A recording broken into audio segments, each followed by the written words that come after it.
আপনাদের সবাইকে স্বাগত পলিটিক্স প্লাসে। আমরা ইতিমধ্যের আলোচনায় আপনারা দেখেছেন যে এটা বাংলাদেশের উন্নয়নে যেমন প্রাকৃতিক দুর্যোগ, বিশেষ করে আমরা যখন টেকসই উন্নয়নের কথা বলি, প্রাকৃতিক দুর্যোগ যেমন একটা বড় বাধা, ঠিক তেমনি রাজনীতিতেও যে কোনো ধরনের দুর্যোগ গণতন্ত্রের উন্নয়নের ক্ষেত্রে একটি বড় বাধা। সাধারণভাবে রাজনীতি যারা পর্যবেক্ষণ করেন, গণতান্ত্রিক রাজনীতি, তারা বলে থাকেন রাজনীতিতে ধর্মের ব্যবহার কিংবা সাম্প্রদায়িকতা গণতান্ত্রিক রাজনৈতিক উন্নয়নের প্রশ্নে একটি বড় বাধা। ফলে এই নিম্নচাপের বিষয়টি, যেটি রাজনীতিতে ঘুরে ফিরে আসে ধর্ম কিংবা সাম্প্রদায়িকতার বিষয়টি, সেটি আমরা আলোচনার চেষ্টা করব। এই জন্য বিষয়ের নাম ঠিক করেছি রাজনীতির মোড়া। আমাদের সাথে যারা আছেন, জনাব ইমরান সরকার, মুখপাত্র গণজাগরণ মঞ্চ, আছেন আহমেদ আলী কাশেমি, যুগ্ম সদস্য সচিব ঢাকা মহানগর হেফাজতে ইসলামী, আছেন সুফি ফারুক ইবনে আবু বকর, আওয়ামী লীগ নেতা। আমরা এবং দর্শক আপনারাও আছেন, যুক্ত হবেন টেলিফোনে, SMS-এ এবং সামাজিক গণমাধ্যমে। আমরা সরাসরি আলোচনায় চলে যেতে চাই। প্রথমেই আমি একটু আহমেদ আলী কাশেমি, আপনি হেফাজতে ইসলামের ঢাকা মহানগরের অন্যতম নেতা হিসেবে দায়িত্বে আছেন। আমরা সরাসরি একটি প্রশ্ন আপনার কাছে রাখতে চাই, সেটি হলো যখন সুপ্রিম কোর্টের সামনে থেকে ভাস্কর্যটি সরিয়ে ফেলা হলো, যেটিকে আপনারা মূর্তি বলে বলছেন, সরিয়ে ফেলার পরের দিন শুক্রবারে আপনারা একটি, যেটিকে আপনারা বলছেন শোকরানা মিছিল করেছেন এবং প্রধানমন্ত্রীকে ধন্যবাদ জানিয়েছেন। সেই মিছিলে আপনারা দাবি তুলেছেন এবার দেশের সব মূর্তি অপসারণ করতে হবে। আমার শুধু এটার সাথে একটু যুক্ত করে প্রশ্নটি করতে চাই যে আপনাদের যে 13 দফা দাবি, সেখানে 7 নম্বরে আপনারা বলেছেন মসজিদের শহর ঢাকা থেকে রাস্তার মোড়ে এবং কলেজ ইউনিভার্সিটির যেসব ভাস্কর্যের নামে মূর্তি রয়েছে সেগুলো বন্ধ করতে হবে, সেগুলো অপসারণ করতে হবে। প্রশ্নটি হচ্ছে যে ঢাকা বিশ্ববিদ্যালয়ে যেমন অপরাজেয় বাংলা আছে, সেটিকে আপনারা কি বলবেন? সেটি কি আপনাদের কাছে মূর্তি? কিংবা ধানমন্ডি 32-এর সামনে বঙ্গবন্ধুর যে ভাস্কর্যটি আছে রাস্তার মোড়ে, সেটি তাহলে সেটিও সরাতে হবে, ঢাকা বিশ্ববিদ্যালয়টি কি সরাতে হবে?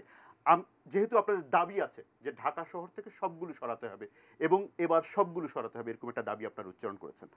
আপনার উত্তর জনাব কাশেমি। বিসমিল্লাহির রহমানির রহিম। তো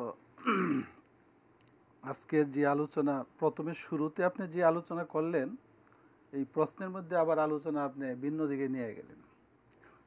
প্রশ্ন তো রাজনৈতিক মোড়া, এটা কিসের কারণে, কিন্তু আপনি আবার এই মূর্তির ব্যাপারে সেটা ঠিক আছে, প্রশ্ন করতেই পারেন, আপনার অসুবিধা নেই, আপনি আলোচনা আনতেই পারেন। আপনি ঠিকই বলছেন, কারণ হেফাজতে ইসলাম এটা একটা ধর্মীয় সংগঠন, এটা কোনো রাজনৈতিক সংগঠন না, এটা বুঝতে হবে। সে ধর্মীয় ভিত্তিতেই সবসময় তার কথা বলে এবং তার সমস্ত হইল যে ধর্ম কতটুক জিনিসকে, মানে কোন জিনিসটা করতে বলে, কোনটাকে বারণ করে, সেইটার দৃষ্টিতে কিন্তু হেফাজতে ইসলাম তার বক্তব্য দেয় এবং আহমদ শফি সাহেব সেইভাবেই আমাদেরকে দিক নির্দেশনা দেয়। আপনি যেটা বলছিলেন যে গত শুক্রবারে আমাদের এই মূর্তি সরানোর পরে একটা মিছিল হয়েছিল, সেটা শুধু হেফাজতে ইসলাম করে নাই, বিভিন্ন অন্যান্য সংগঠনও সেটার করছে। এবং স্বাভাবিকভাবে যখন মাননীয় প্রধানমন্ত্রী বলছিলেন যে মূর্তিটাকে আমিও পছন্দ করি না এবং বিশেষভাবে এই জায়গায় একটা মূর্তি থাকবে, এটাকে আমি পছন্দ করি না, কিভাবে হইলো এটা আমি জানি না, ইত্যাদি একটা বক্তব্য উনি দিয়েছিলেন। তো তিনি যেটা পছন্দ করেন নাই, আমরা ভাবলাম যে প্রধানমন্ত্রী পছন্দ করেন না, আলেম উলামারা পছন্দ করেন না, দেশের আপাময় জনগণের আমাদের দৃষ্টিতে মনে করি যারা ধারণ করে, ইসলামকে ধারণ করে, আমরা মনে করি তারাও এটাকে ভালো চোখে দেখে নাই, এটাকে এখানে রাখা পছন্দ করে, সেটাকে যখন সরায় ফেললো, সেটা অপসারণ যখন হলো, তখন স্বাভাবিকভাবে মাননীয় প্রধানমন্ত্রী, যেহেতু আমরা বুঝলাম যে প্রধানমন্ত্রীর কোনো না কোনো ইশারাই হয়তো এটাকে এখান থেকে অপসারিত করা হয়েছে, আমরা তাকে মানে ধন্যবাদ দিয়েছি এবং এটাকে ভালো চোখে আমরা দেখেছি। এই জন্য আপনি আরো অনেকগুলো প্রশ্নের মধ্যে নিয়ে আসছেন। আমি আরেকগুলো না, আপনি বলছেন যে আপনারা সেদিন দাবি করেছেন এবার সব মূর্তি সরাতে হবে না। এবং আপনাদের 13 দফা দাবির মধ্যে আছে বিশ্ববিদ্যালয় এবং রাস্তার মোড় থেকে সব ভাস্কর্য সরাতে হবে। না, না, আমি আপনাদের দাবির কারণে প্রশ্নটি না, না, তুলেছি সেটা ঠিক আছে যে আপনার অপরাজেয় বাংলা বিষয়ে আপনাদের অবস্থান কি এবং ধানমন্ডি 32-এ বঙ্গবন্ধুর ভাস্কর্য, এগুলিকে আপনারা কি মনে করেন? এগুলি কি মূর্তি মনে করেন? আসলে ব্যাপারটা হয়েছে কি যে আমাদের দাবি যেটা ছিল যে মূর্তি এগুলা সরায় ফেলতে হবে, মসজিদের শহর এটাকে মূর্তির শহরে যাতে পরিণত না করা হয়। জি নিশ্চয়ই। তাই না? এইটাকে এখন আপনি বলতে পারেন যে কোন কোন এই তালিকা ভিত্তিক আজকে আলোচনা আমি করতে পারবো না, যে তালিকা 32 নম্বরে। এগুলিকে আপনারা কি মনে করেন? এগুলিকে আপনারা মূর্তি মনে করেন কিনা? আমার প্রশ্নটি হচ্ছে যে ঠিক আছে আপনার কথা, এটা গেলে আমরা মূর্তি মনে করি না। আমরা অনেকেই তো এটাকে কেউ মূর্তি বলে, কেউ ভাস্কর্য বলে, তাই না? এখন কত হলো যে একজন মানুষের যখন একটা পুরা ছবি তুইলা করা হয়, স্বাভাবিক দৃষ্টিতে মানুষ কিন্তু এটাকে একটা মূর্তি হিসাবেই মনে করে, তাই না? এখন কিছু কিছু জিনিসের মধ্যে কিছু মেসেজ আছে, তাই না? এখন আমাদের এই আমাদের কথা হলে, আমি কিন্তু একটা কথা আগেই বলছি যে আমরা কিন্তু ধর্মীয় দৃষ্টিকোণ থেকে অনেক কথা, আমাদের হেফাজতে ইসলাম ধর্মীয় দৃষ্টিকোণ থেকে কথা বলে, আর অন্যান্য মানুষ কিন্তু এগুলোকে ধর্মীয় দৃষ্টিকোণ থেকে কথা বলে না। একজন মানুষে তো মনে করেন একটা জিনিসকে খুব হালকাভাবে মনে করে, আবার ধর্মীয় দৃষ্টিতে এটাকে খুব মানে মারাত্মক হিসাবে মনে করা হয়, সিরিয়াস ভাবে মনে করা হয়। এই জন্য এখানে তালিকা ভিত্তিক যদি আপনি জিজ্ঞেস করেন, তাহলে হেফাজতে ইসলাম নতুন ভাবে কোনো কর্মসূচি এগুলোর ব্যাপারে এখনো দেয় নাই। আর আপনি যেই বক্তব্য, আমি বলতেছি যে এটাই চললাম, আপনার দাবি অনুযায়ী সেটাও কি সরাতে হবে? আপনারা বলেছেন এবার সব মূর্তি সরাতে হবে। আমি বারবার আপনার দাবির কাছেই ফিরছি, আপনি সেই অনুযায়ী অপরাজেয় বাংলাকে কি মনে করেন, সরাতে হবে মনে করেন? অপরাজেয় বাংলা সরাতে হবে কিনা, যদি এটাকে সুনির্দিষ্টভাবে যদি দাবি বলেছেন যে এবার সব মূর্তি সরাতে হবে, এই কথাটা কিন্তু দায়িত্বশীল কোনো ব্যক্তির মুখ থেকে হয় না, এটা কিন্তু আপনাদের নেতৃত্ব বলেছে। হ্যাঁ, আপনাদের নেতৃত্ব বলেছে এবং সেখানে আপনাদের ঢাকা মহানগরের সমস্ত গুরুত্বপূর্ণ নেতা উপস্থিত ছিলেন। না, উপস্থিত ছিল, ঠিক আছে, মূর্তি সরাতে হবে, ঠিক আছে। এখন মূর্তি সরাতে হলে অপরাজেয় বাংলার যেখানে মুক্তিযুদ্ধের কিছু বিষয়কে করা হয়েছে সেগুলা এইভাবে, আমি বললাম যে এক একটা জিনিসকে সুনির্দিষ্টভাবে যখন দাবির একটা ব্যাপকভাবে একটা কথা বলা হয়, কিন্তু এই কথাটাকে যখন নির্দিষ্ট করা হয় তখন কিন্তু এই ব্যাপারে অনেক গবেষণা হয়, এটা কিন্তু আপনি মনে রাখতে হবে। এটা সব কাজের মধ্যে আছে যে ব্যাপকভাবে একটা কথা, প্রত্যেকটা কথার মধ্যে কোনো না কোনো জায়গার মধ্যে এটা মেসেজ হইতে পারে যে এটা নিয়ে আমাদের সুনির্দিষ্টভাবে কোনো আলোচনা তো হয় না যে এইটার দাবি আমরা করবো কিনা। তবে আমরা ধারণ করি এটা যে এই শহরটা যেতে মসজিদের শহর, মুড়ে মুড়ে এত মূর্তি, আজকে আপনি অমুক নেতার মূর্তি। আমরা দেখেন একটা জিনিস আপনি ভালো করে লক্ষ্য করবেন যে আজকে এই যে মূর্তিগুলাকে কারো সম্মান দেওয়ার জন্য আমরা যে মূর্তিগুলা তৈরি করি, রাজনৈতিক পট পরিবর্তন হলে কিন্তু তারা সম্মানের জায়গায় অসম্মানিত হয়ে যায়। আপনারা এটা কিন্তু লক্ষ্য রাখার দরকার। কিন্তু এই মূর্তিটা যদি না হইতো তাহলে কিন্তু তাকে নিয়ে টানা হাসা হতো। সেটি আরেকটি বিষয়, আপনি তো সেই বিবেচনা করে সরাতে বলছেন না। আপনার কাছে মুক্তিযুদ্ধের চেতনাটা কি? আপনারা মুক্তিযুদ্ধের চেতনা কিভাবে দেখেন? আমরা কিন্তু ধর্মকে বাদ দিয়ে সবসময় আমরা কিন্তু মুক্তিযুদ্ধের চেতনাকে ধর্মহীন মনে করি না। আর আমরা মনে করি না যে মুক্তিযুদ্ধের এমন কোন চেতনা আছে যে চেতনার দ্বারা ধর্ম কর্ম সবকিছু বাদ দিবে, এটাও আমরা মনে করি। সুতরাং মুক্তিযুদ্ধের চেতনার কথা বলে কেউ যদি মনে করে ধর্মহীনতা বা অনেক এই সমস্ত জিনিসকে নিয়ে আসবে, সেটা তো অবশ্যই আমরা বিরোধিতা করি। মুক্তিযুদ্ধের চেতনা এটা ছিল না। মুক্তিযুদ্ধের চেতনা কেউ কিন্তু বলছেন যে ধর্মহীনতা। আমি যদি একটু ইমরান সরকারের কাছে আসি, আপনার প্রাথমিক মন্তব্য, কারণ আপনাদের সম্পর্কে অভিযোগ হচ্ছে যে আপনারা গণজাগরণ মঞ্চ করার মধ্য দিয়ে যে ধরনের বক্তব্য হাজির করেছেন তাতে করে এক ধরনের সাম্প্রদায়িক, বিশেষ করে এক্সট্রিম যে ফোর্স, সেটি সামনে চলে এসেছে আপনাদের কারণে, আপনাদের নানা উস্কানিমূলক তৎপরতার কারণে হেফাজতের মতো এরকম একটি সংগঠন তাদের বক্তব্য নিয়ে সামনে এসেছে। আপনারা উস্কানিমূলক না হলে এই ঘটনাটি ঘটতো না। ধন্যবাদ। ধর্ম প্রশ্নে কিংবা মানুষের, প্রথমত হেফাজতে ইসলামের নেতা তো এখানে আছেন হুজুর, তো তিনি বলবেন হেফাজতে ইসলামের উৎপত্তি কবে। হেফাজতে ইসলাম তো শুরু হয়েছে মূলত শিক্ষানীতির বিরুদ্ধে তাদের কর্মসূচি দিয়ে 2010 সালের সম্ভবত 19 জানুয়ারি। তো 19 জানুয়ারি 2010। তারপর শিক্ষানীতির পরই তারা নারী নীতি নিয়ে 2011 সালে রাস্তায় নেমেছে। সুতরাং হেফাজতে ইসলাম তো 2013 সালের পরে তৈরি হয়নি। হেফাজতে ইসলাম আগেরই একটা সংগঠন। তারা নারী নীতি এবং শিক্ষানীতির বিরোধিতা করেই তৈরি হয়েছিল।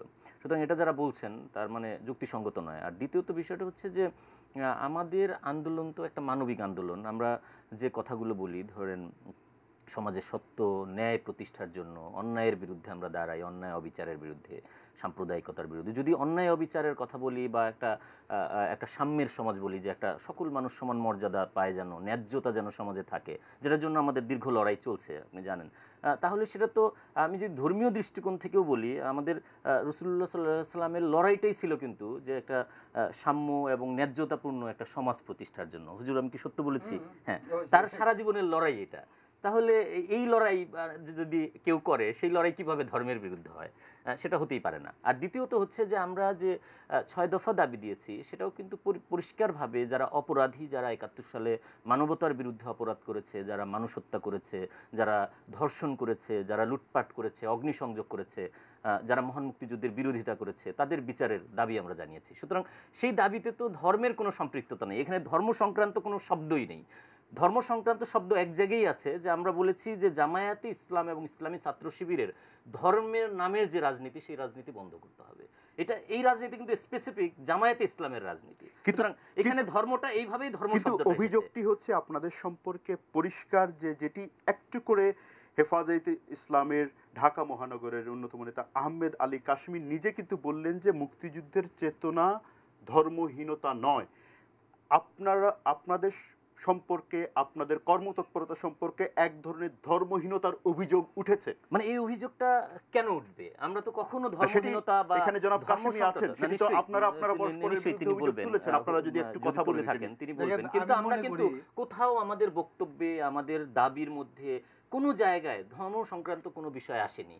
এখানে পরিষ্কারভাবে এটা হলো যে এই সমাজের ভেতরে যে অন্যায় অবিচার আছে, সেটা নিষ্পত্তি করে একটা আইনের শাসন সম্পন্ন একটা মানবিক সমাজ প্রতিষ্ঠা করতে হবে। সেখানে সব মানুষ সমান মর্যাদা এবং অধিকার নিয়ে বাঁচবে। তার জন্য আমরা মনে করেছি সেটা শুরুটা হবে যুদ্ধাপরাধের বিচারের মাধ্যমে, এবং সেই যাত্রাকে আমরা কিন্তু তাই করেছি। দেখেন, যুদ্ধাপরাধের বিচারের দাবির পর আমরা কিন্তু সমাজের সকল অন্যায় অবিচারের বিরুদ্ধে ধাপে ধাপে আমরা আন্দোলন করছি। আপনি দেখেছেন, সেই শিশু হত্যা থেকে শুরু করে তনু ধর্ষণের বিরুদ্ধে আমরা দাঁড়িয়েছি লুটপাটের বিরুদ্ধে, অর্থনৈতিক যে বৈষম্য, আমরা দাঁড়িয়েছি। আপনি দেখেছেন বিভিন্ন সময়ে যে এই যে আজকেও একটা, কিন্তু সাম্প্রতিক সময়ে হেফাজতের প্রেসক্রিপশনে যখন সাধারণ মিডিয়ামের বিষয়বস্তু, বিশেষ করে পাঠ্যপুস্তকের বিষয়বস্তু বদলাচ্ছিল, তখন কিন্তু জনাব ইমরানের সরকার আপনাদেরকে ঠিক প্রতিক্রিয়া জানাতে খুব বেশি তৎপর দেখা যায়নি। আমি আবারও আপনার কাছে আসব। আমি একটু যেতে চাই সুফি ফারুক ইবনে আবু বকর, বাংলাদেশ আওয়ামী লীগের তরুণ নেতা।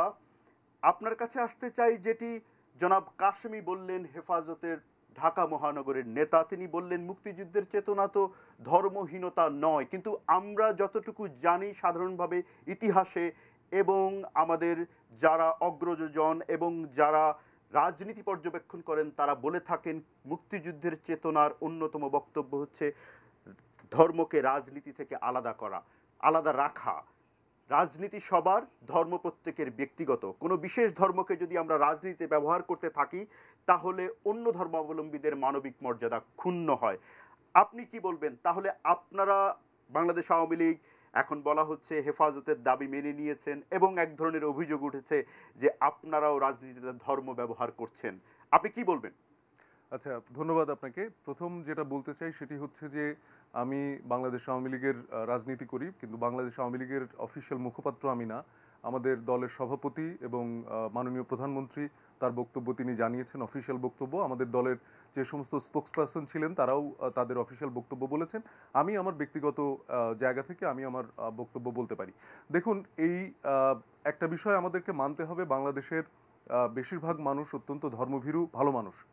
কিন্তু সমস্যার জায়গা যেটা হচ্ছে সেটা হচ্ছে ইসলামে আসলে কি বলে, কি বলেছে, ইসলামের কোন টেক্সটের ইন্টারপ্রিটেশন কেমন, এর পেছনে বাংলাদেশের অধিকাংশ মানুষ সময় ব্যয় করতে পারেনি, যে কোনো কারণেই হোক। আমি বলতে চাই প্রায় ৯৯% মানুষ কোরআন শরীফের ব্যাখ্যা বা কোরআন শরীফের অর্থ তারা কখনো পড়ে দেখেনি। সুতরাং মূলত তাদের ধর্মীয় সেন্টিমেন্ট বলেন বা তাদের ধর্মীয় আন্ডারস্ট্যান্ডিং বলেন, এটা তৈরি হয় কিন্তু আমাদের সমাজে যারা মোল্লা আছেন বা সমাজে যারা এই ধর্ম রিপ্রেজেন্ট করেন বা ধর্মকে যারা ব্যাখ্যা করেন তাদের মাধ্যমে।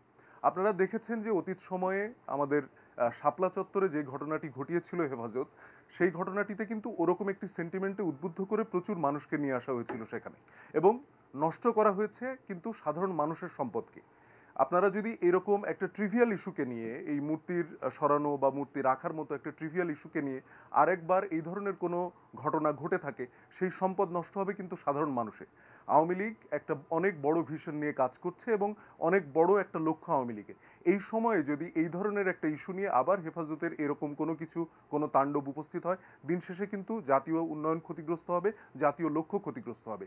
সেই জায়গাটা থেকে আমার মনে হয় যেই স্ট্র্যাটেজিটা নেওয়া হয়েছে, যে বিটুইন একটা লাইনে যাওয়া হয়েছে, সেই লাইনটা আমার মনে হয় সেই জায়গা থেকে নেওয়া খুব বেশি অন্যায়ের বিষয় না।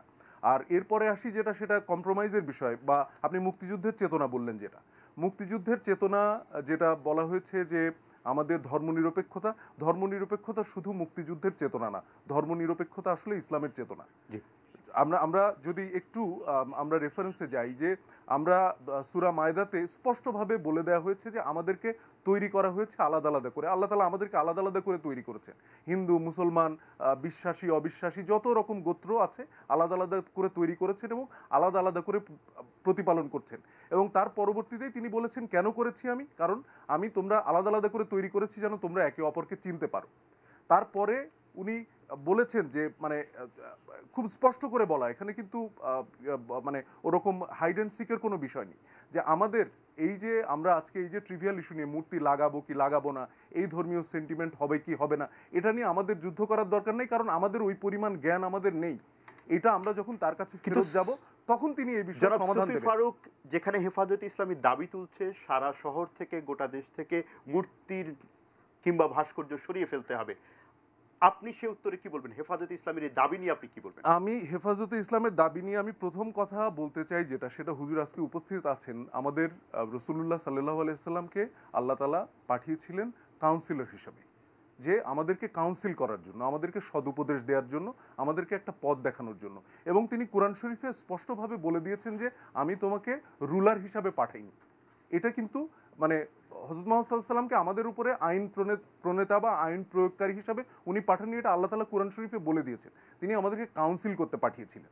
সুতরাং তিনি যদি একজন কাউন্সিলর হন, একজন মেসেঞ্জার হন, তাহলে আমাদের অধিকার কোথা থেকে আসলো যে মানুষের উপর বিভিন্ন ধরনের নিয়ম কানুন আমরা জারি করব? এই বিষয়টা আমার কাছে খুব পরিষ্কার না। আমি ওই দাবির পক্ষে আসার আগেই এইখানে এসে থেমে যাই। মুসলিম হিসাবে আমিও যখন শুনি যে ইসলামিক আন্দোলন হচ্ছে, ইসলামিক আন্দোলনে যুক্ত, আমার সেটাতে যোগ দিতে ইচ্ছা করে। কিন্তু যখন আমি দেখি যে আমাকে এই দায়িত্ব দেওয়া হয়নি, আল্লাহ তাআলা এই দায়িত্ব আমার উপরে দেন নাই, তখন কিন্তু আমি মনে করি না যে আমাদের কোনো মুসলিমের এই ধরনের আন্দোলনের সমর্থন করা বা এই ধরনের কোনো বিষয় নিয়ে, অন্যের জীবনের বিভিন্ন বিষয় নিয়ে আমাদেরকে এটার মধ্যে নাক গলানো আমাদের কোনো দায়িত্ব বা কর্তব্যের মধ্যে পড়ে। তাই এই বিষয় নিয়ে আমি সেই জায়গাটাতেই আমি আসলে লিমিটেড রাখতে চাই একজন মানুষ হিসাবে। আর এখানে তারা যেই দাবিটি তুলছেন বা তারা যেই দাবিগুলি অতীতে তুলেছিলেন, আমি মনে করি এর অনেকগুলি দাবি ইসলামের যে আদর্শ সেটার সাথে সাংঘর্ষিক। এবং প্রথম কথা সেটা হচ্ছে আমাদের সমাজের যে ন্যায্যতা, রাসূলুল্লাহ সাল্লাল্লাহু আলাইহি সাল্লামের মূল সংগ্রাম যেটা ছিল, ইমরান বলেছে যে মূল সংগ্রাম ছিল ন্যায্যতা নিয়ে, মূল সংগ্রাম ছিল সমতা নিয়ে। আমি এ পর্যন্ত হেফাজতে ইসলামকে অত্যন্ত দুঃখের সাথে বলতে চাই, তাদেরকে এই মূল ইস্যুটা কখনো আমি অ্যাড্রেস করতে দেখিনি। ধর্মে আমরা যেই কথাটা বলি যে ট্রিভিয়াল ইস্যু, মানে ছোট ছোট, যে অত্যন্ত ছোট ছোট ইস্যু। যেমন আজকে আমি উদাহরণ দিতে বলি, আমাদের কোরআনে স্পষ্ট বলা আছে যে আমাদেরকে পায়ে হেঁটে অথবা উটে চড়ে হজ করতে যেতে হবে। এখনকার বাস্তবতায় পায়ে হেঁটে যাওয়ারও সম্ভব না, উটে চড়ে যাওয়া সম্ভব না। দিন শেষে আমরা কি করছি? আমরা প্লেনে যাচ্ছি। এখন আপনি যদি বিতর্ক করতে থাকি উটে চড়ে যাব না পায়ে হেঁটে যাব, এটা ট্রিভিয়াল ইস্যু। এই ধরনের ট্রিভিয়াল ইস্যু নিয়ে সবসময় তাদেরকে আমি কাজ করতে দেখেছি। আমি হুজুরদের প্রতি অত্যন্ত মানে শ্রদ্ধা রেখে আমি বলতে চাই যে হুজুর আপনাদের কথা সারা বাংলাদেশের মানুষ কম বেশি যারা ধর্মপ্রাণ মানুষ তারা শোনে, আপনারা দয়া করে ইসলামের মূল যে মেসেজ, মানুষের ভালো করার জন্য, আমাদের মানুষের ভালোর প্রতিযোগিতা করার জন্য যে মেসেজ, আপনারা দয়া করে এইটা নিয়ে কাজ করেন, এই ট্রিভিয়াল ইস্যুগুলি নিয়ে কাজ করেন। জনাব শফি ফারুক, আমরা আবারও আপনার কাছে আসবো, একটু যেতে চাই, আমরা বিরতিতে যাওয়ার সময় হয়ে আসছে আবারও। জনাব কাশেমি, সেটি হলো যে যেই বক্তব্যটি এসছে যে আপনারা অনেক ছোট ছোট বিষয় নিয়ে কথা বলছেন এবং এমন বিষয় নিয়ে কথা বলছেন, যদিও বলছেন আপনারা রাজনৈতিক সংগঠন নন, কিন্তু সেটার একটা রাজনৈতিক দাবি, আইনগত দাবি তুলছেন। অভিযোগ উঠেছে, প্রশ্ন উঠেছে, আপনাদের কি সেই অথরিটি আছে কিনা, যেটি শফি ফারুক বলার চেষ্টা করলেন যে আপনারা যেটাকে নিজেরা দাবি তুলছেন সেই দাবি তোলার দায়িত্ব তো আল্লাহ আপনাদের দেননি, বা কিংবা সাধারণভাবে কাউকে দেননি, যেটি শফি ফারুক বললেন যে এই অথরিটি আপনারা কিভাবে, মানে কি ধরনের আইন হবে না হবে সেটা বলার অথরিটি আপনারা কিভাবে নিজেদেরকে মনে করছেন? বুঝতে পারি না আপনার প্রশ্ন। জনাব শফি ফারুক, আপনি কি আপনার বক্তব্যটি ক্লিয়ার করবেন? আমি খুব স্পষ্ট করে বলি, যেটা হচ্ছে যে আমাদের আমি সূরা গাশিয়ার একটা স্পষ্ট একটা জায়গা দিয়ে বলতে চাই, ফাজাক্কির ইন্নামা আনতা মুজাক্কির। হুজুর জানেন আমার চেয়ে ভালো, আমার আরবি উচ্চারণ ভুল হতে পারে, যে আমাদেরকে মানে রাসূলুল্লাহ সাল্লাল্লাহু আলাইহি সাল্লামকে প্রেরণ করা হয়েছিল আমাদের কাউন্সিল করতে, আমাদেরকে সদুপদেশ দিতে, আমাদেরকে পথ দেখাতে, আমাদেরকে মানুষ বানাতে। তাকে আমাদেরকে আইন প্রয়োগকারী হিসাবে আমাদের মধ্যে তাকে পাঠানো হয় না, এবং আল্লাহ তাআলা নিজে কোরআন শরীফে এটা বলেছেন। তো তিনি যদি আইন প্রয়োগকারী হিসাবে প্রেরণ না হয়ে থাকেন, তাহলে আমরা তার অনুসারী হয়ে আমরা কিভাবে অন্যের উপরে বিভিন্ন আইন প্রয়োগ করা নিয়ে আমরা করতে চাই? সেই অধিকারটা আমাদেরকে কে দিয়েছে, কোথা থেকে এসেছে? ধন্যবাদ। আপনার কথাটা দ্বিতীয়বার রিপিট হওয়ার দাতে ভালো হয়েছে। তাহলে আপনি যেটা বলে ফাজাক্কির, আপনি উপদেশ দেন। রাসূল সাল্লাল্লাহু আলাইহি ওয়াসাল্লাম সারা জীবন ভরে তো উপদেশ দিচ্ছেন মানুষকে, তাই না? সমস্ত নবীরাই কিন্তু মানুষকে উপদেশ দিচ্ছেন, শুধু আমাদের রাসূলের উপদেশ দিচ্ছেন এরকম না, আম্বিয়া আলাইহিস সালাম উপদেশ দিচ্ছেন। এবং সৎ কাজে আদেশ করা, অসৎ কাজে নিষেধ করা, এইটা কিন্তু এই উম্মতের দায়িত্ব হিসাবে আল্লাহ পাক দিয়েছেন। ওয়া কাযালিকা জাআলনাকুম উম্মাতাও ওয়াসাতা, বলা হয়েছে যে তোমরা মধ্যমপন্থী উম্মত, তোমাদের দায়িত্ব হলো মানুষকে ভালো কাজের নির্দেশ করা, অসৎ কাজে বাধা দেওয়া করা। আর উনি আরেকটা কথা যে বললেন যে কোরআনের এক অংশে বলবেন, আরো তো অনেক অংশ আছে, আতুমিনুনা বিবাযিল কিতাবি ওয়া তাকফুরুনা বিবায, যে কিতাবের কিছু অংশ মানবা আর কিছু অংশ মানবা না, এটা তো হইতে পারে না। যে কোরআনের এই অংশ, হুজুর সাল্লাল্লাহু আলাইহি ওয়াসাল্লাম সারা জীবন আইন কাকে বলা হয়, ওযু কিভাবে করতে হবে, গোসল কিভাবে করতে হবে, এইগুলোর থেকে নিয়ে আপনি রাষ্ট্র কিভাবে পরিচালনা করতে হবে সবই তো হুজুর নির্দেশ করিয়ে দিয়ে গেছে, এবং সেগুলো কোরআনের মধ্যে এখনো আছে। এখন কিছু আপনারা যে আলোচনাটা শুরু করলেন যে ধর্মের ব্যবহার, মানে রাষ্ট্রে ধর্মের ব্যবহার, রাজনীতিতে ধর্মের ব্যবহার, আমরা তো এটা নতুন করে ব্যবহারের কিছু না। আমরা তো যেই কোরআন ধারণ করি, এই কোরআনের মধ্যে আল্লাহ পাক বলছেন ইনিল হুকমু ইল্লা লিল্লাহ, একমাত্র আল্লাহর নির্দেশেই চলতে পারে। কিন্তু আমরা কিন্তু সেই কাজটুকু সবাই করতেছি না। আল্লাহ পাকের কি নির্দেশ আছে, রাষ্ট্র কিভাবে পরিচালনা করে, খুলাফায়ে রাশিদিন হুজুর সাল্লাল্লাহু আলাইহি ওয়াসাল্লামের পরে আবু বকর, উমর, উসমান, আলী, এরা তো রাষ্ট্র পরিচালনা করছেন এবং কোরআনের নির্দেশ মোতাবেক রাষ্ট্র পরিচালনা করছে, এবং দীর্ঘ সময় পর্যন্ত মুসলমানদের কিন্তু রাষ্ট্র ছিল, এবং তারা এগুলো রাষ্ট্রগুলো পরিচালনা করে গেছে। এবং আমাদের দেশে ইংরেজ আসার আগ পর্যন্ত কিন্তু বিক্ষিপ্তভাবে মুসলমানদের রাজত্ব বিভিন্ন জায়গায়, ভারত উপমহাদেশ, এটা দীর্ঘ একটা আলোচনা, এটা এখন বলার জায়গা। আমরা যেটা বলি, আমরা তো মূল কথার মধ্যে আছি। আমরা সব সময় তো বলি যে ধর্মের ব্যবহার জীবনের, মানে জন্ম থেকে দিয়ে মৃত্যু পর্যন্ত ধর্মের ব্যবহার আছে, এমন কোনো জায়গা নাই যে জায়গার মধ্যে ধর্ম ছাড়া তুমি চলতে পারবা। সুতরাং রাষ্ট্র একটা অন্তর্ভুক্ত। তাহলে একটি বিষয় যোগ করতে চাই, যদি একটি বিষয়, জি নিশ্চয়ই যোগ করবেন, যে ভালো কাজের আদেশ দেন, এটা কোনো এই বিষয়ে কোনো সন্দেহ নাই, কিন্তু আপনি যে ভালো কাজের আদেশটি দিচ্ছেন সেটা যদি আমি ভালো মনে না করি, তাহলে আপনি এসে আমার ঘরবাড়ি ভাঙচুর করছেন, আমার ব্যাংক ভাঙচুর করছেন, আমার সম্পদ নষ্ট করছেন, এই রকম কোনো আদেশ কি আমাদের, মানে এই ভালো কাজের আদেশ দেয়া, এইটার মধ্যে কি আসলে এইভাবে করে ফেলা যায়? ভালো কথা বলছেন আপনি। কেন আপনার ঘরবাড়ি কেন ভাঙচুর করবে?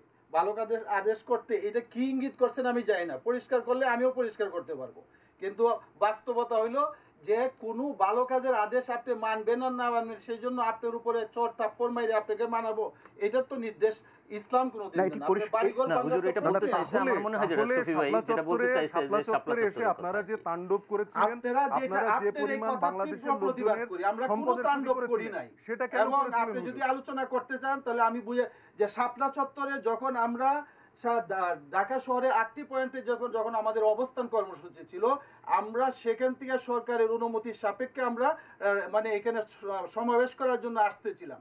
আমাদের পদে পদে পদে পদে কারা বাধা দিয়েছিল এবং কারা সেখানে আসতে দেয় নাই, সেই বাধার বিভিন্ন জায়গার মধ্যে ভাঙচুর হইতে পারে, বাধা আপনি দিচ্ছেন, আমিও চেষ্টা করছি আসার জন্য, সেগুলো কি মনে করছেন আমি সেই জায়গার মধ্যে আমি বলতে পারি যে আমি এবং জুনায়েদ বাবনগরী সহ আমরা সেইখানে সারা রাত্র ছিলাম। আমরা তো এক জায়গায় লাস্ট পর্যন্ত মানুষের ধাক্কাধাক্কিতে আমরা এক জায়গায় অবস্থান করতেছিলাম। আমরা তো আমাদের কর্মীদের সেই ঘটনাটি গণমাধ্যমের কারণে সবাই এখন জানে, কিন্তু যেগুলো যদি আমি একটু মনে করিয়ে দেই, সমর্থনযোগ্য, আপনারা যখন শাপলা চত্বরে পৌঁছেছিলেন ওই সময় কোনো ল অ্যান্ড অর্ডার ওই অর্থে ছিল না। এখানে হচ্ছে যে ধরেন মানে পুরো শাপলা চত্বর সহ এলাকাটা তো আপনাদের নিয়ন্ত্রণেই ছিল এবং সব মানুষ তো আপনারাই।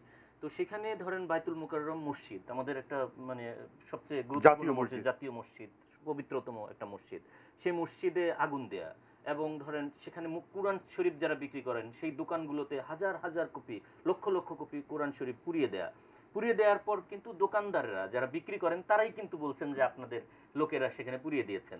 একজন নারী সাংবাদিক নাদিয়া শারমিনকে কি নির্মম ভাবে পেটানো হয়েছে, এটার ভিডিও সারা দেশবাসী দেখেছে যে কিভাবে সেদিন পেটানো হয়েছে, হেফাজতে ইসলামের কর্মীরা পিটিয়েছে। নাদিয়া শারমিনের কথা বলেন, আমি নিজে ওকে দেখতে গেছি। কিন্তু যারা পেটাইছে তারা কারা? আপনাদেরই তো লোক, আমাদের ভিডিও ফুটেজ আছে। শুনেন, এখন এই যে বিষয়গুলো যে সামগ্রিক কোরআন শরীফ পুরানো, বাইতুল মুকাররমে আগুন দেয়া বা এই যে নারীদেরকে অবমাননা করা, এইগুলো কি আসলে কোনোভাবে মানে আমাদের ধরেন ইসলাম কি ইসলামের সমর্থন করা এবং তাহলে আপনারা কেন কিন্তু না না না আপনারা তো এইখানেই তো আপনাদের অপব্যাখ্যা এবং ভুল ব্যাখ্যা আপনাদের আমি যা দেখেছি তাই বললাম, টেলিভিশনে দেখেছি। জনাব ইমরানের সরকার, আমি একটু বলি, প্রশ্নটি জনাব কাশিমি উঠেছে এখানে যে আপনি অবশ্যই উপদেশ দিতে পারেন, যেটি ইসলাম বলে, যেটি আপনারাও বলছেন, যেটি সুফি ফারুকও বললেন, কিন্তু উপদেশ দেওয়ার পর যেইভাবে জনগণ বিরোধী কর্মকাণ্ড, তাণ্ডব, লুটপাট, সেটি সমর্থনযোগ্য কিনা, সেটা ইসলাম সমর্থন করে কিনা, সেই কাজ আপনারা করলে সেটার জন্যে আপনারা সেটা নিয়ে আপনাদের ব্যাখ্যা কি, এটা জানতে চাওয়া হচ্ছে।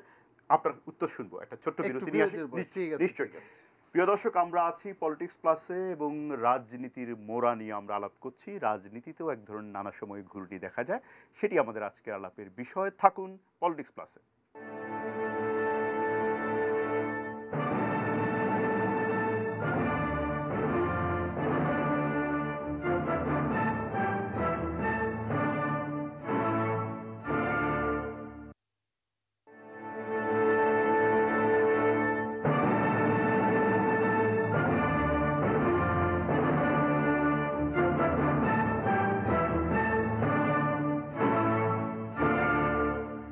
প্রিয় দর্শক, আবারও স্বাগত পলিটিক্স প্লাসে এবং আমরা আলোচনা করছি রাজনীতির মোড়া নিয়ে। রাজনীতিতেও যে ঘূর্ণি মাঝে মাঝে দেখা যায় সেটি নিয়ে একজন দর্শক সম্ভবত আমাদের সাথে আছেন। দর্শক, আপনি আপনার নাম বলে প্রশ্ন কিংবা মতামত রাখবেন।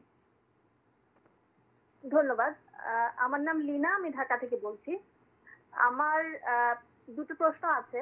হেফাজতের যে নেতা আছেন ওনার কাছে আমি একটু জানতে চাই দেশের একজন সাধারণ নাগরিক হিসেবে। আমার প্রথম প্রশ্নটা হচ্ছে যে উনি একজন সিনিয়র লিডার এবং অবশ্যই উনি বাংলাদেশের একজন নাগরিক। তো উনি মুক্তিযুদ্ধকে কিভাবে ব্যাখ্যা করেন? উনি কি বাংলাদেশ যে মুক্তিযুদ্ধের মাধ্যমে একটা স্বাধীন রাষ্ট্র হিসেবে জন্মগ্রহণ করেছে এটাকে ওনারা স্বীকৃতি দেন কিনা? দ্বিতীয় প্রশ্ন হচ্ছে যে আমরা প্রচলিত অর্থে অ্যাকচুয়ালি মূর্তি বলতে বোঝায় যেটাকে পূজা করা হয়, হ্যাঁ, যে যার সামনে আসলে কাউকে স্মরণ করে কোনো নিবেদন করা হয় বা এই ধরনের ইয়ে করা হয়। কিন্তু আমাদের দেশে যে ইয়েগুলো গড়ে উঠেছে, ভাস্কর্যগুলো গড়ে উঠেছে, এখানে কিন্তু কোনো সাধারণ মানুষ এখানে পুজো করতে যায় না বা কোনো নিবেদন করতে যায় না। তাহলে ওনারা ভাস্কর্যগুলোকে মূর্তি কেন বলছেন? হ্যাঁ, এবং আমরা কিন্তু এখন ইন্টারনেটের যুগ, আমরা কিন্তু দেখছি যে সৌদি আরব হচ্ছে আমাদের কাছে একটা আদর্শ রাষ্ট্র, ইসলামী রাষ্ট্র হিসেবে। সৌদি আরবের বিভিন্ন জায়গায় কিন্তু বিভিন্ন রকম ভাস্কর্য এবং আমাদের দেশের চেয়ে অনেক বেশি আকর্ষণীয় ভাস্কর্য ওখানে আছে। তাহলে সেইটার ব্যাপারে ওনাদের অ্যাকচুয়ালি ব্যাখ্যাটা কি হবে? লীনা, আপনাকে অনেক ধন্যবাদ। একজন দর্শকের প্রশ্ন ছিল, জনাব কাশেমি যদি দর্শকের প্রশ্ন উত্তর জি, দিয়ে জি। শুরু করেন যে আমার ওই বোন দুইটা প্রশ্ন করছে। জি তো একটা হলো যে মুক্তিযুদ্ধকে আমরা কিভাবে মনে করি। জি আসলে মুক্তিযুদ্ধকে আমরা এদেশের আলেম সমাজ সবাই মনে করে যে আমরা পাকিস্তানিদের সাথে আমাদের যে বৈষম্য ছিল সেটা আমরা সমবেতভাবে সকলে মিলে তাদের সাথে আমরা অনেক দিন দীর্ঘ সংগ্রাম আমাদের করতে হয়েছে, শেষ পর্যন্ত আমরা একটা রক্তক্ষয়ী সংগ্রামের মাধ্যমে আমাদের দেশ, আমাদের পৃথক একটা মানচিত্র আমরা পেয়েছি। আমরা এটাকে শ্রদ্ধা করি এবং এইটাই আমাদের এটাকে আমরা ধারণ করি। আমরা স্বাধীন দেশের নাগরিক এবং দেশের স্বাধীনতা সার্বভৌমত্ব অক্ষুণ্ণ রাখার জন্য আমাদের যা যা যা যা করা দরকার সেটা আমাদের করতে হবে, করাটা আমাদের নাগরিক দায়িত্ব হিসাবে মনে করি। এটা সংক্ষিপ্ত একটা জি উত্তর। জি জি অন্য প্রশ্নের উত্তরটি যদি দেন হ্যাঁ, যে আরেকটা হলো যে মূর্তি বলতে উনি যেটাকে বোঝাচ্ছেন, যেটা দেখেন বোন, আসলে ব্যাপারটা হয়েছে কি, মূর্তি বলতে আপনি ঠিকই বলতেন, কিন্তু আমরা ভাস্কর্য বলতে শুধু আমরা এটাকে বোঝাইতে চাই যেগুলো কোনো প্রাণীর হবে না, প্রাণী ছাড়া প্রাণহীন জিনিসের কোনো সৌন্দর্য তুলে ধরা এবং সেই সৌন্দর্যের মাধ্যমে আমাদের দেশীয় কোনো জিনিসকে আমরা এখানে ফুটাইয়া তোলা, সেটাকে আমরা পছন্দ করি। ধর্মীয় দৃষ্টিকোণ থেকে এই জন্য যে কিন্তু আসলে মুসলিম দেশগুলোতে যে ভাস্কর্য আছে সেগুলো প্রাণীর ভাস্কর্য। মুসলিম দেশ কোনটা কোরআন হাদিস না, মুসলিম দেশ হইলেই আপনি সৌদি আরব, সৌদি আরব হোক, আমার একটা কথা, আরব আমিরাত, হ্যাঁ তার কথা ঠিক আছে, ইন্দোনেশিয়া, এগুলোকে মুসলিম দেশ মনে করছেন মুসলিম না? দেশ যদি ইরান, আমরা মনে করি, ইরান, মুসলিম লিবিয়া, দেশের শাসকদের কথা যদি মনে করি, ইরান একটি ইসলামিক রাষ্ট্র ঘোষিতভাবে, ভালো কথা, কিন্তু এই জন্য সেটাকে আমি দলিল হিসাবে আমি গ্রহণ করতে চাই সৌদি না। আরব ঘোষিতভাবে একটি ইসলামিক ভালো রাষ্ট্র। কথা, আপনার কথাকে আমি অস্বীকার করতেছি, কিন্তু তাহলে সেটাকে আমি সেখানে কিন্তু প্রাণীর হুজুর, আপনারা তো ভাস্কর্য সেগুলো রয়েছে। নিয়ে বিরোধিতা করতেছেন সেটাকে না। প্রশ্নটা দলিল- হচ্ছে সেটা না, না, যে মনের আপনারা কথা সেগুলো ঠিক নিয়ে আছে। কেন না বিরোধিতা না, করছেন সেগুলো না? নিয়ে শুনেন, আমরা সকল মূর্তির ব্যাপারে কথা বলতে পারি। সেই মূর্তি ঢাকাতে থাকবে না ওয়াশিংটনে থাকবে নাকি নিউ ইয়র্কে থাকবে সেটা তো আমার বিবেচ্য ব্যাপার না। আমার কুরআন যা বলে সেটাকে আমি বলতে চাই। যদি তাদের কোনো ভিন্ন ব্যাখ্যা থাকে তারা একটা কথা মনে রাখবেন, সমস্ত এই প্রশ্নের উত্তরেই যে সবাইকে সন্তুষ্ট করা যায় এটা কিন্তু ঠিক না, সবাইকে সন্তুষ্ট করা যায়। তবে ভাস্কর্য এরকম আমরা মনে করি প্রাণহীন জিনিসের কোনো চিত্র সেভাবে ফুটায় কোনো শিল্পীর মাধ্যমে ফুটায় তুললে দেশ এবং জাতির কোনো মেসেজ যদি সেটার দ্বারা দেওয়া হয় সেটাকে আমরা গ্রহণ করতে চাই এবং সেটা সুন্দরভাবে হোক।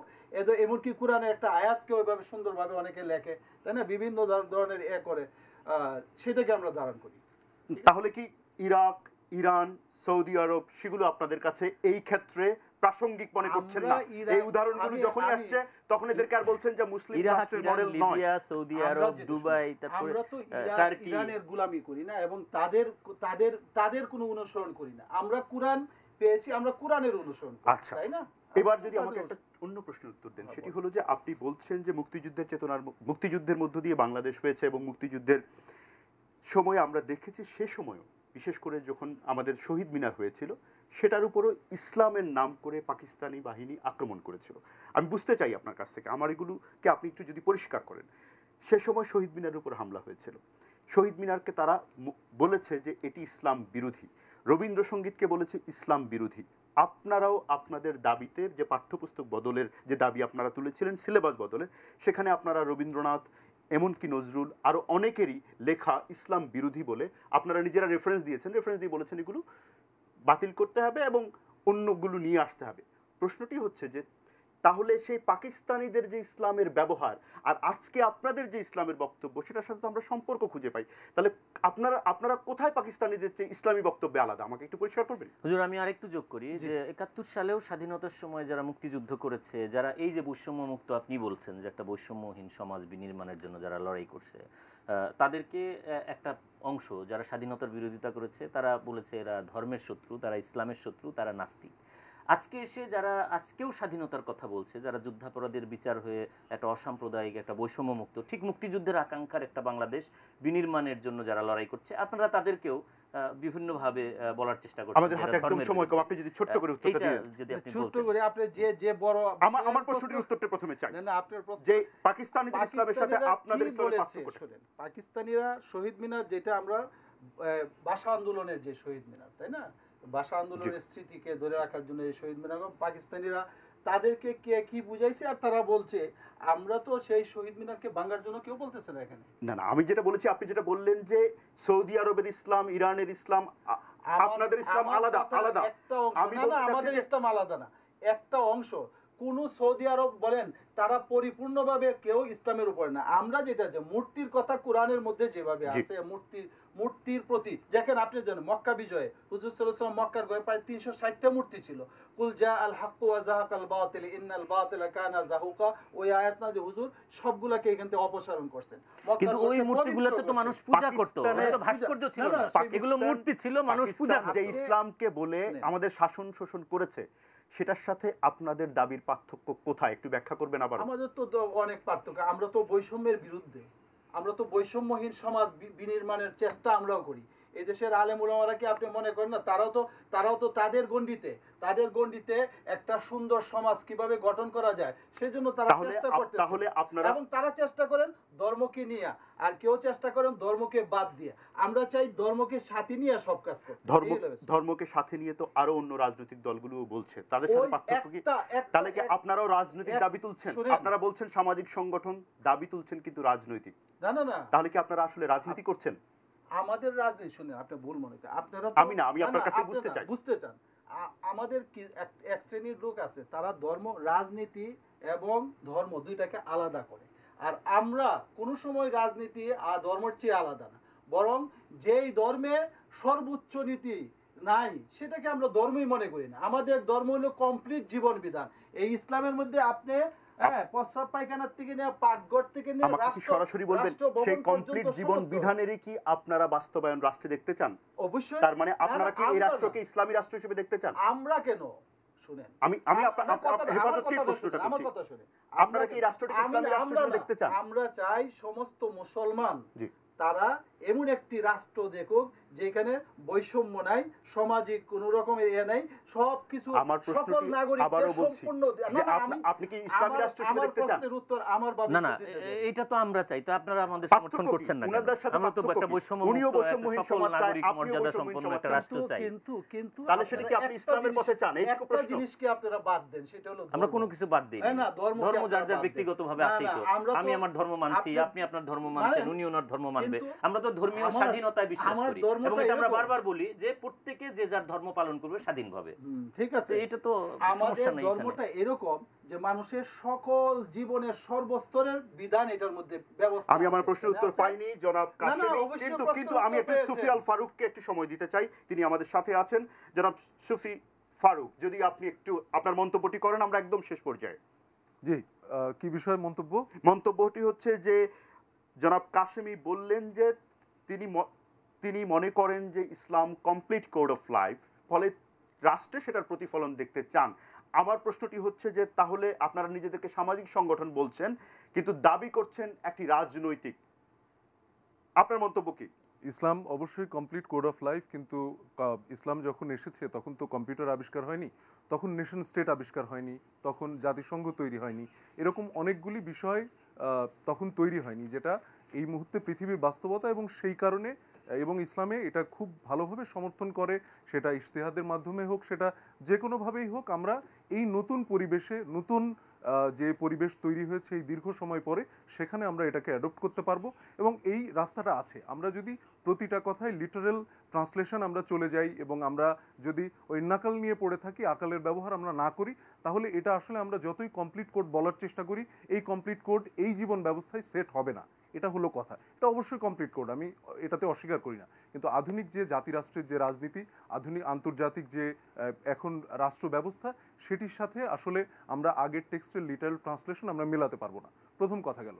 দ্বিতীয় কথা, আপনি খুব ইন্টারেস্টিং একটা প্রশ্ন তুলেছিলেন যেটা হুজুরের কাছ থেকে উত্তর আমি চাচ্ছিলাম এবং আমার মনে হয় পুরো জাতি এখন জানতে চাই। সেটি হচ্ছে যে যদি কোনো প্রাণীর মূর্তি তৈরি করা হয় যেটা প্রাণ আমাদের পক্ষে দেওয়া সম্ভব না, সেই ধরনের সব মূর্তি আমাদেরকে গুড়িয়ে দিতে হবে বা ভেঙে ফেলতে হবে কিনা, এই প্রশ্নটির উত্তর কিন্তু জানা এই মুহূর্তে এই প্রশ্নটির উত্তরই সবচেয়ে বড়। যদি সেটি ওনারা চান, তাহলে আমাদের যত নেতাদের ভাস্কর্য আছে, যত আমাদের মুক্তিযুদ্ধের যত ভাস্কর্য আছে, আমাদের কবি সাহিত্যিক যত বড় বড় মানুষ যারা আমাদের এখানে জন্মেছিলেন তাদের ভাস্কর্য আছে, এই সবগুলি আমাদেরকে। জনাব সুফি ফারুক, আপনাকে অনেক ধন্যবাদ। শেষ প্রশ্নটি যদি আপনি উত্তর দেন, যেটি আমি শুরুতেই তুলেছিলাম, যে আপনি বলছেন যে যার প্রাণ আমরা দিতে পারি না সেরকম ভাস্কর্য বা মূর্তি ভেঙে ফেলতে হবে, তাহলে কি আমাদের সব ভেঙে ফেলতে হবে? আপনারা এই যে কি মেসেজ দিতে চান এই এদের আপনার কাছে না, না, বুঝতে না, চাই, না, না, message কিছু বুঝতে দিতে চাই। চাই না। বুঝতে চাই এই জন্য যে আমরা মূর্তি বানিয়ে তাদেরকে আমরা স্মরণ করব, তাদেরকে আমরা শ্রদ্ধা করব, সম্মান করব, তাদেরকে আমাদের মনে রাখবো, এটা ইসলাম মনে করে না। মনে করে তাদেরকে আসলে ইতিহাসের মধ্যে আমরা তাদেরকে স্মরণ করব, সেখান থেকে তাদেরকে শ্রদ্ধা করব। এইভাবে যদি আমাদের বড়দের মূর্তি আমরা বানাইতে থাকি বা ভাস্কর্যই বলেন বানাইতে থাকেন, কিছুদিন পরে এই পৃথিবীতে বসবাস করার জায়গা কিন্তু থাকবে না, কারণ মরার পরেও কিন্তু ওরা জায়গা ধারণ করে রাখলো। জি। সুতরাং এটা কিন্তু সাংঘাতিক অবস্থা হয়ে যাবে, এটা মনে রাখবেন। আপনাকে ধন্যবাদ জনাব ইমরান সরকার, আপনার শেষ মন্তব্য।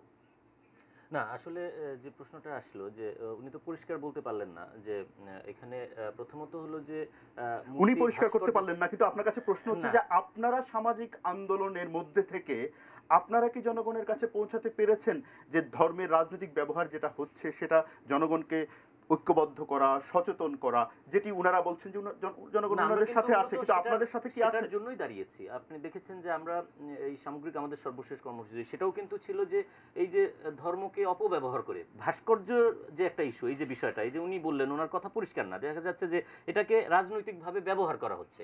ভাস্কর্য বড় ব্যাপার না, কিন্তু উনি এক ভাস্কর্যের ব্যাপারে এক নীতি বলছেন, আরেক ভাস্কর্যের ব্যাপারে আরেক নীতি বলছেন। তার মানে দুটো নীতি তো হতে পারে না, নিশ্চয়ই দুটো ভাস্কর্যের জন্য একই নীতি হবে। সুতরাং সেই জায়গাতে আমার কাছে আমরা এটাই দাবি জানিয়েছি যে এই যে রাজনৈতিক অপব্যবহার ধর্মের, এটা বন্ধ করতে হবে। যে ধর্মকে রাজনীতিতে ব্যবহার করে নানানভাবে ফায়দা লোটা, যেটা আমরা ৭১ সালের আগেও দেখেছি এবং ৭১-এর পরেও বিভিন্ন গোষ্ঠী নানানভাবে এই ধর্মকে ব্যবহার করার চেষ্টা করেছে। আজকে ধর্মকে যদি এই অপব্যবহার যদি ঠেকানো না যায়, তাহলে মানুষের মৌলিক অধিকার, যে সমাজে যে অন্যায় অবিচার আছে, নানান ধরনের বাধা আছে, মানুষের সমান মর্যাদা প্রতিষ্ঠা, এমনকি উনি বৈষম্যের কথা বলেছেন, সেই বৈষম্যমুক্ত সমাজ বিনির্মাণ করাও কিন্তু একটা বাধা হয়ে দাঁড়াচ্ছে এই অপব্যবহার। কেননা যারা একটা মানে ধরেন লুটেরা সমাজ বিনির্মাণ করতে চান, যারা সবকিছু লুটপাট করে আগ্রাসন করতে চান, তারাই গিয়ে আবার সবার আগে ধর্মকে ব্যবহার করছেন এবং এই হাতিয়ারের কারণেই কিন্তু মানুষের মৌলিক অধিকার বাধাগ্রস্ত হচ্ছে। আমরা দেখতে পাচ্ছি যে আজকেও দেখেন মানে একজন নারী, একটা শিশু ধর্ষিত হয়েছে, আপনি গাজীপুরে দেখেছেন, তার বাবাকে বিচারহীনতার কারণে রেল লাইনে গিয়ে আত্মহত্যা করতে হয়েছে, অথচ আমরা সেটার জন্য দাঁড়াতে পারছি না। আমাদেরকে দাঁড়াতে হচ্ছে ভিন্ন ভিন্ন এমন বিষয়গুলো যেগুলো মানুষের মৌলিক অধিকারের সাথে সম্পর্কিত নয়। আমি মনে করি সকলের ঐক্যবদ্ধভাবে মানুষের মৌলিক অধিকার প্রতিষ্ঠার জন্য দাঁড়ানো উচিত, এটাই হচ্ছে আমাদের। আপনাদের সবাইকে আজকের আলোচনায় আসার জন্য ধন্যবাদ জানাই। জনাব ইমরান সরকার, জনাব আহমেদ আলী কাশেমি, সুফি ফারুক ইবনে আবু বকর, আপনারা তিনজনই ছিলেন আমাদের সাথে, ধন্যবাদ। প্রিয় দর্শক, আমরা রাজনীতিতে ধর্মের ব্যবহার কিংবা ধর্মকেও কখনো কখনো রাজনৈতিক করে তোলার যে বিষয় আশয় আমরা নানা সময় দেখে থাকি, সেটি খুবই সামান্যই হয়তো বোঝার চেষ্টা করেছি। আমরা এই আলোচনা বিস্তারিত আগামীতেও চালিয়ে যাওয়ার চেষ্টা করব। থাকবেন পলিটিক্স প্লাসে 18 নিউজের সাথে।